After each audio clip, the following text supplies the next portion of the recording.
रात के 2 बजे का समय था। राजन अपने दोस्त अभिमन्यु के साथ मुंबई से दिल्ली अपनी कार से जा रहा था। अभिमन्यु लगातार 9 घंटे से ड्राइव कर रहा था। लगातार ड्राइव करने की वजह से उसे बहुत थकान महसूस हो रही थी। अभिमन्यु, मुझे लगता है कि हमें राजस्थान से शॉर्टकट होकर दिल्ली जाना चाहिए। 2 घंटे पहले ही पहुंच जाएंगे। वैसे लगातार कार ड्राइव करते करते मेरी हालत खराब हो गई है और ऊपर से पेट्रोल भी बहुत कम हो रहा है। हाँ यार, यहीं कहीं आसपास पेट्रोल पंप भी नहीं दिखाई दे रहा, इसलिए कहता हूँ राजस्थान होते हुए शॉर्टकट ले ले। वहाँ पर जरूर कोई ना कोई पेट्रोल पंप हमें दिख जाएगा। अभिमन्यु ने गाड़ी राजस्थान की ओर जाने वाले हाईवे पर मोड़ ली। लगभग 1 घंटे बाद अर्जुन और अभिमन्यु तेजी से गाड़ी ड्राइव करते हुए माधवगढ़ के एक सुनसान गांव की ओर से गुजर रहे थे कि तभी उनकी नजर एक पेट्रोल पंप पर पड़ी।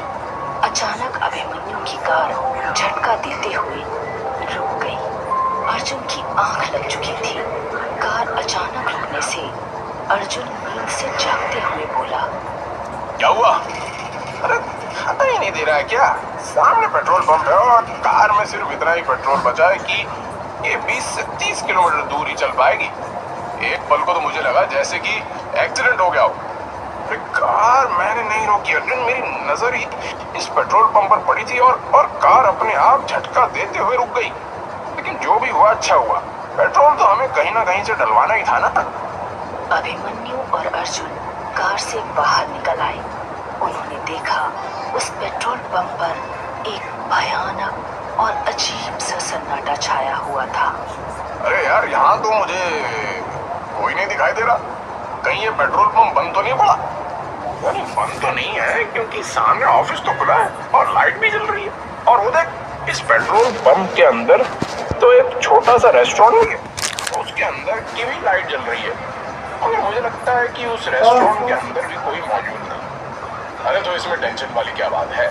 अपने हाथों से पेट्रोल डाल लेंगे। इतनी रात में कौन देखेगा हमें?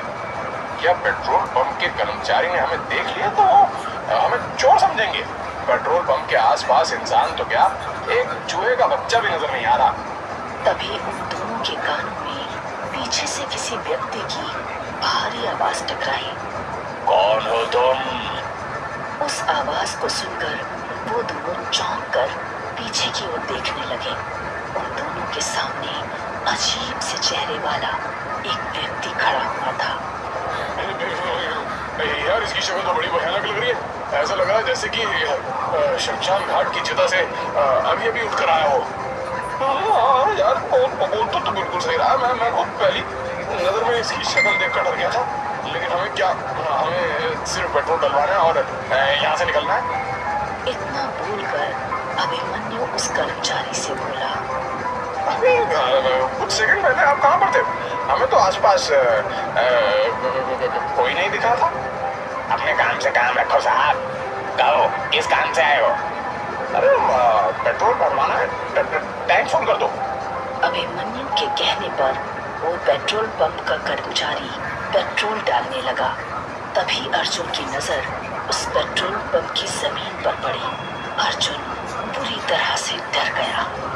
अभिमन्यु, अरे नीचे देख, ये तो खून के धब्बे हैं।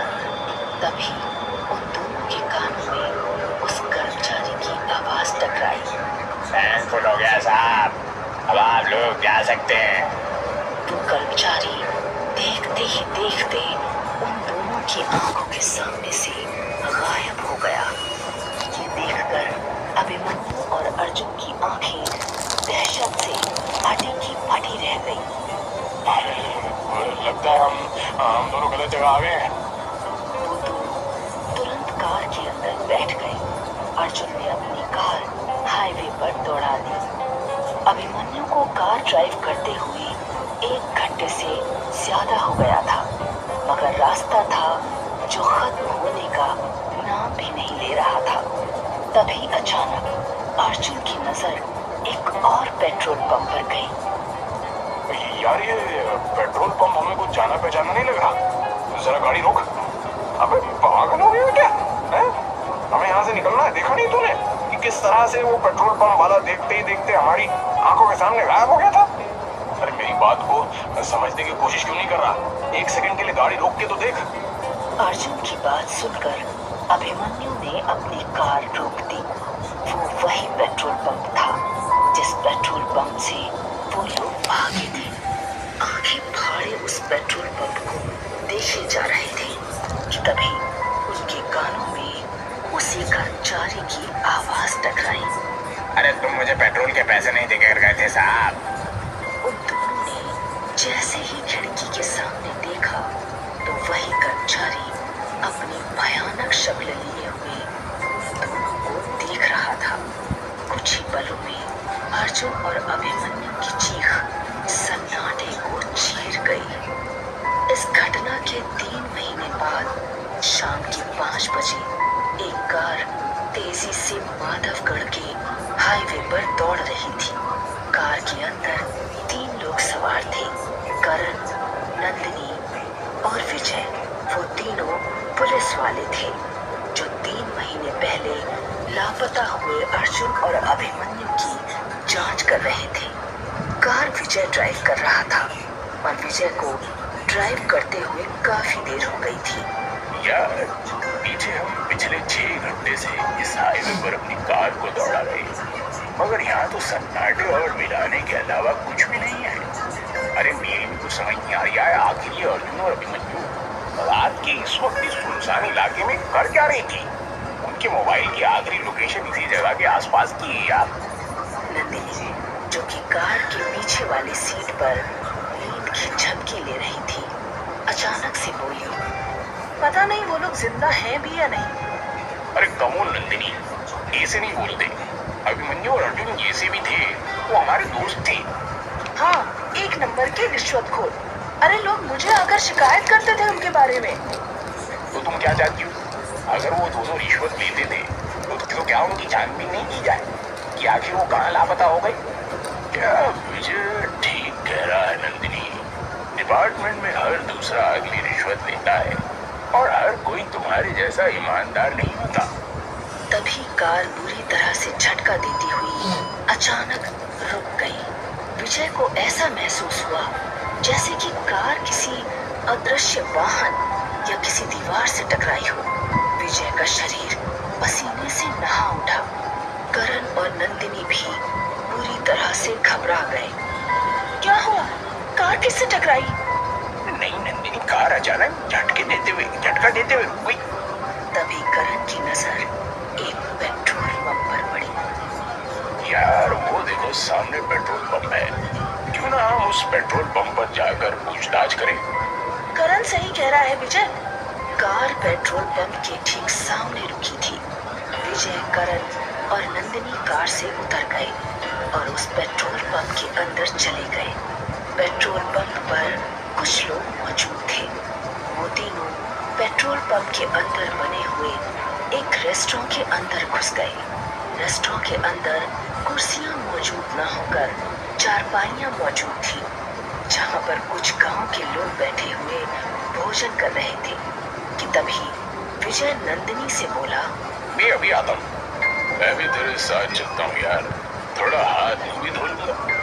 नंदिनी वहां पर अकेली थी और वहां मौजूद लोगों को देख रही थी। नंदिनी एक पुलिस वाली थी। तभी नंदिनी के सामने एक अजीब सा दिखने वाला व्यक्ति आकर खड़ा हो गया। खाने में क्या लेंगी आप? फिलहाल तो मुझे एक कप चाय की जरूरत है। 1 कप चाय ले आओ। कुछ देर बाद वो लड़का नंदिनी को चाय देकर चला गया। उसने देखा कि कप के अंदर किसी इंसान की कटी हुई उंगली थी। नंदिनी चीखती हुई उस रेस्टोरेंट से निकलकर भागने लगी। अरे क्या हुआ नंदिनी, तुम इतनी घबराई हुई क्यों हो? और ये तुम्हारे माथे पे पसीना कैसा? ये पेट्रोल पंप अजीब सा है करण। इतना कहकर नंदिनी एक ही सांस में सारी घटना उन दोनों को बताने लगी। नंदिनी की बात सुनकर वो दोनों नंदिनी को बहुत गौर से देखने लगे। अरे लगता है तुम्हारे ऊपर थकान हावी हो गई है। करण और विजय ने जब अंदर जाकर देखा तभी रेस्टोरेंट के अंदर मौजूद लोग एक साथ अपनी जान बचाकर भागो यहाँ से। करण और नंदिनी फुर्ती से वहां से निकल गए, मगर विजय नहीं निकल सका। विजय की दर्दनाक चीख सन्नाटे को चीर गई।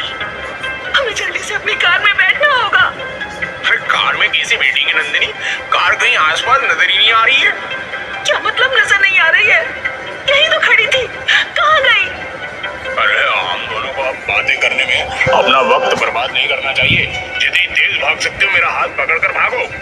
वो दोनों उस पेट्रोल पंप से दूर भागने लगे। वो दोनों बहुत देर तक हाईवे पर दौड़ते रहे। उन दोनों की सांस फूलने लगी। तभी नंदिनी चीखती हुई करण से बोली, अब तो उसी जगह वापस आ गए हैं करण। ध्यान से देखो, हम दोनों ने यहीं से तो भागना शुरू किया था। वो सामने पेट्रोल पंप है। करण की सांसें हलक में अटक कर रह गई। वो ठीक उसी पेट्रोल पंप के सामने ही थे। तभी उन दोनों के कानों में विजय की आवाज टकराई।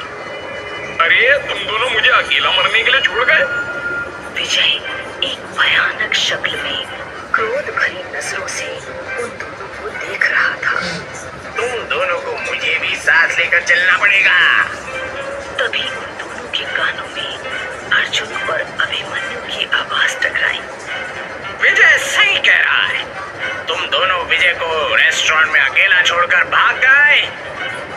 करण और नंदिनी ने देखा तो उनके सामने अभिमन्यु और अर्जुन भी अपनी भयानक शक्ल लिए हुए खड़े थे। अचानक अभिमन्यु ने करण की गर्दन उसकी धड़ से अलग कर दी और उसका सर नंदिनी के पास फेंक दिया।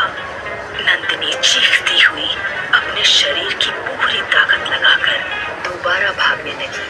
उसकी सांस फूल रही थी, मगर उसने अपने कदम नहीं रोके। कौन हो तुम? नंदिनी ने एक ही सांस में कांपते हुए सारी घटना उस बूढ़ी स्त्री को बता दी। अब तुम यहाँ से नहीं जा सकती बेटी। क्या मतलब मैं यहाँ से नहीं जा सकती? बड़ी बेवकूफ लड़की हो। तुम तीनों उसी वक्त मर चुके थे जिस वक्त तुम्हारी कार झटका देते हुए रुकी थी। वो कार रुकी नहीं थी, बल्कि उस कार का एक्सीडेंट हुआ था। क्या बकवास कर रही हो तुम? कार का एक्सीडेंट कैसे हो सकता है? बूढ़ी स्त्री नंदिनी का हाथ पकड़कर वो एक कार के पास ले आई। और से देख इस कार को लड़की, ये किसकी कार है? नंदिनी उस कार को फटी फटी आंखों से देखने लगी। वो कार उसी की थी। उसने देखा उसकी विजय और करण की लाशें पड़ी हुई थी। तुम तीनों की मौत यही हो गई थी। इस पेट्रोल पंप को देख रही हो? ये हॉन्टेड पेट्रोल पंप है, भूतिया पेट्रोल पंप। इस पेट्रोल पंप पर जो भी आता है हमेशा यहीं पर कैद होकर रह जाता है, और यहाँ जो भी वाहन आते हैं अदृश्य हो जाते हैं। तुम्हारी कार किसी एक अदृश्य वाहन से टकराई थी। अगले दिन न्यूज़पेपर में नंदिनी, विजय और करण की फोटो छपी हुई थी और सभी जगह चर्चा थी कि एक बार फिर उसी हॉन्टेड पेट्रोल पंप पर 3 लोग लापता हो गए। ये क्या रहस्य है, कोई नहीं समझ पाया, और शायद कुछ रहस्य हमेशा रहस्य ही रहते हैं।